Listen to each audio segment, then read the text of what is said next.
Monsieur Lasserre prend acte du résultat des élections à la présidence de la Chambre des métiers et de l'artisanat. Au-delà de l'éparpillement des voix résultant de candidatures concurrentes, celle de Monsieur Lasserre fait aujourd'hui les frais de fraude de la part de ses adversaires, qui avaient déjà manifestement entaché le scrutin de 2016 et ont été réitérés de façon avérée en 2018. Il a en effet été constaté par voie d'huissier que plusieurs centaines de bulletins du candidat vainqueur étaient différents de ceux qui avaient été au préalable validés par la commission électorale,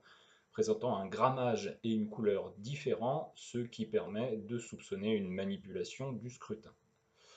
Il est par ailleurs avéré que le mandataire de Monsieur Vainqueur a collecté lui-même 300 bulletins de vote d'artisans, ce qui constitue à l'évidence une irrégularité de nature à mettre en doute la sincérité du scrutin. Enfin, alors que Monsieur Lasserre avait engagé pendant ses 9 mois de mandature une mise à jour des listes électorales, ce travail a manifestement été interrompu et nous constatons aujourd'hui que des morts ont voté, de même que des artisans qui ont pourtant attesté ne pas avoir reçu leur matériel de vote. Ces fraudes portent artificiellement le taux de participation de ce scrutin à plus de 35,3%, alors que le tribunal administratif de Guadeloupe s'était déjà ému d'une participation à 34,1%. En dépit de ces lourds soupçons sur la sincérité du scrutin, M. Lasserre a décidé de se placer au-dessus de ces manœuvres et, se préoccupant seulement de l'intérêt des artisans et de la crédibilité de la Chambre des métiers et de l'artisanat,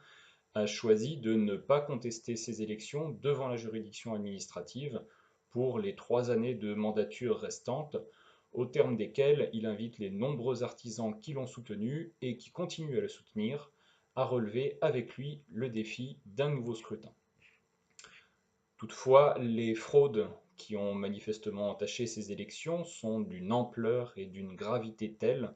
que M. Lasserre envisage très sérieusement le dépôt, par mon intermédiaire, d'une plainte pénale dans les jours qui viennent. Quoi qu'il en soit, M. Lasserre, à travers Ensemble pour l'artisanat, continuera à agir sur le terrain et au contact des artisans, et restera vigilant au cours des mois à venir, tant dans la défense des intérêts des artisans